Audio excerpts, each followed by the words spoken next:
Hi everyone, Christina here. Welcome to another card video at my YouTube channel and blog.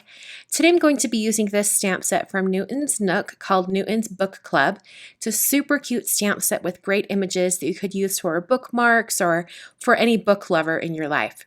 Today I'm going to be creating a bookmark that can be removed from the front of a card and used inside a book as a bookmark.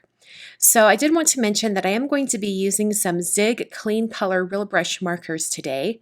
And as I was filming this video and then the videos that you'll see later this week, I realized that I was using the Zig Clean Color Real markers quite a bit. So I decided to just make this a sort of mini series.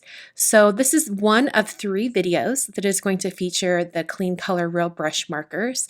And I hope you will get some good ideas on what to do with those Zig Clean Color markers that you've been collecting. I know a lot of you out there have been buying them because they are fantastic. And so I wanted to show you guys some different things you could do with them. So I've taken that stamp that has the cat on top of the stack of books, and I've stamped that at the top of some Bristol smooth paper.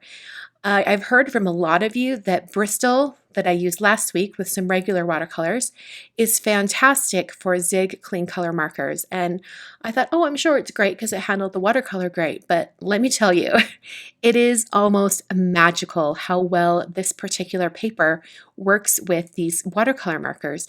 They blend so easily, and it leaves virtually no marks of where you initially colored the marker, which is very unusual for a watercolor marker.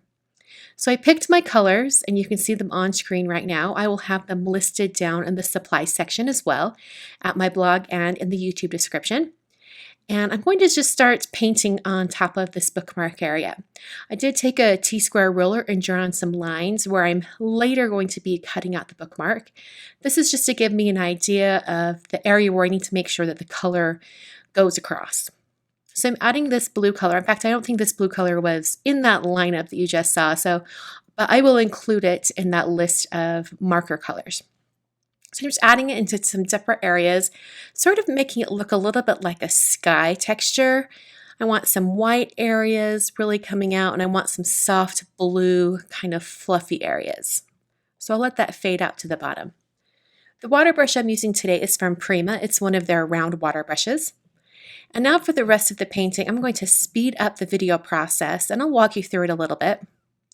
So I'm basically painting every other book, and that's because I'm allowing each one to dry in between, and then I can go in and paint the colors that are connecting those two. So I've got that orange book right there, and I've got this pink one that I've added some purple for shading.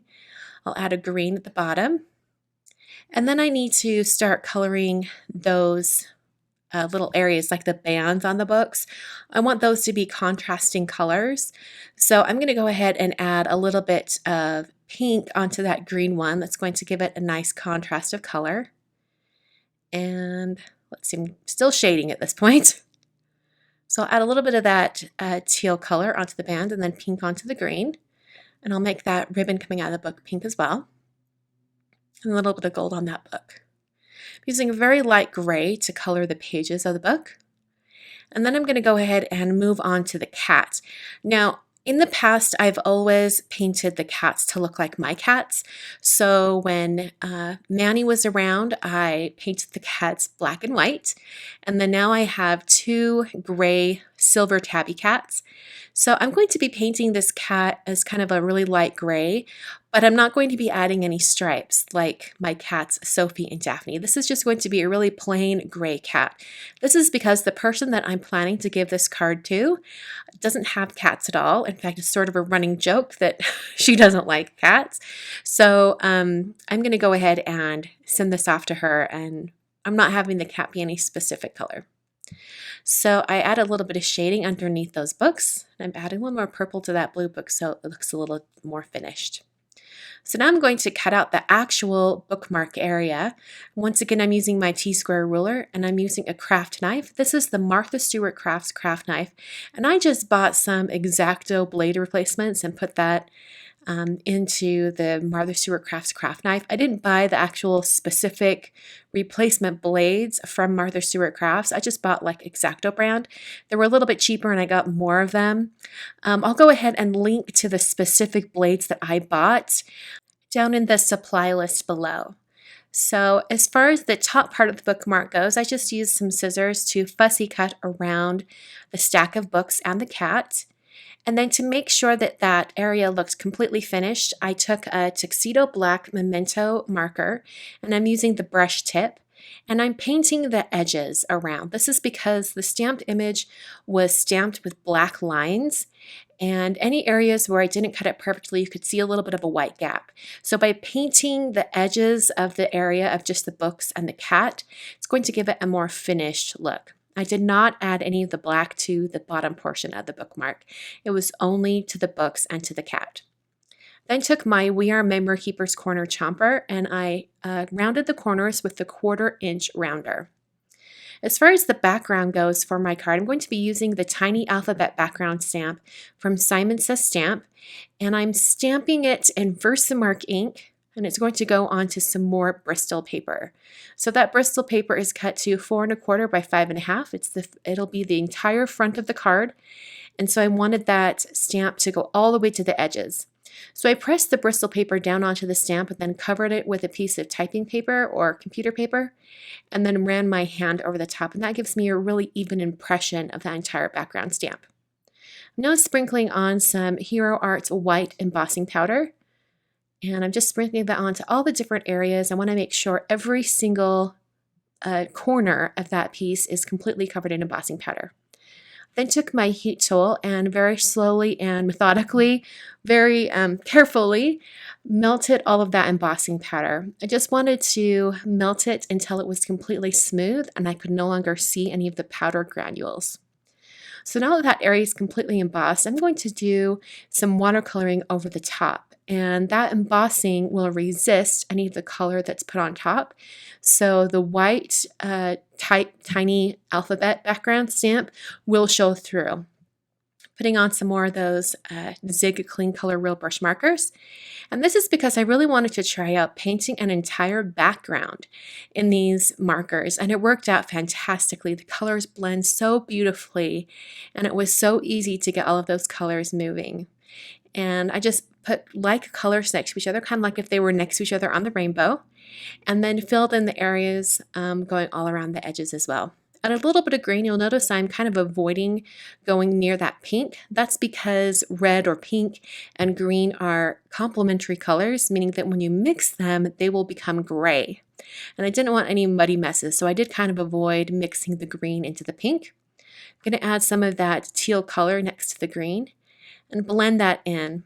This is a really fun way to create a kind of ethereal background using watercolors, and it's kind of a easy way to get those backgrounds super colorful and really fun to look at. So I'm filling in some of those colors, putting a little more of that light carmine down in the bottom corner. Then I set this aside to dry, and this actually dried fairly flat. It didn't warp too much. I thought that was fantastic. So my idea for the bookmark and how it's going to stay on the front of the card is that there's going to be a tall, black, narrow strip of cardstock, and then I'm going to have little circular tabs cut out of the black, and I'm going to slide the bookmark in, and those little tabs are going to hold the bookmark in place. And I needed something to cut those circular tabs, and so I thought of this die set from Simon Says Stamp, and it's specifically for gift cards, but I thought it had the perfect little circular tab kind of mechanism on it. It's kind of the same idea that is what the die set is for, that you would slide a gift card in, but this time I'm going to be sliding the bookmark in. So I'm using a pencil and I outlined my bookmark so I could kind of get an idea of where it would be. And then I started placing this die onto the bookmark cardstock. Ran it through my Big Shot machine, and it's going to cut the perfect little half circle that's going to be the tab that holds the bookmark in place. So I ran that through my Big Shot machine. I'm also holding the die in place with a little bit of Post-it tape. That's just so that it doesn't move around while I run it through my Big Shot machine, or while I prepare to run it through my Big Shot machine. So after I had the first two tabs cut, I took a T-square ruler and I really wanted to make sure that those tabs that are going to be on the top were lined up perfectly with the tabs on the bottom. So I traced the outer edge of that die and I made a little tick mark. And then I'm using my T-square ruler to line up where those edges of the die would be on the top portion. Right now it looks like it's the bottom portion, but it really is the top of where the bookmark is. And so now I can take that die and I can line it up according to that line that I've drawn and put that in place. And I'm actually going to straighten it out a little bit once I have it on the die cut machine where I want it. Then I can run that through my Big Shot machine once more. And I actually went through once and then turned it back around and came back through. And this gives me the perfect half circle tab that's lined up with the other half circle tab on that side of the bookmark. I'm going to put a little pencil line right there so I can make sure I get that lined up just right.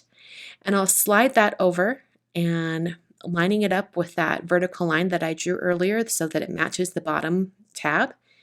Place that back in place, and then I can run that through my Big Shot machine once again. So this whole die cutting process created 4 tabs that will hold the bookmark in place. After those were cut, I went to my paper trimmer and trimmed down that black strip just right.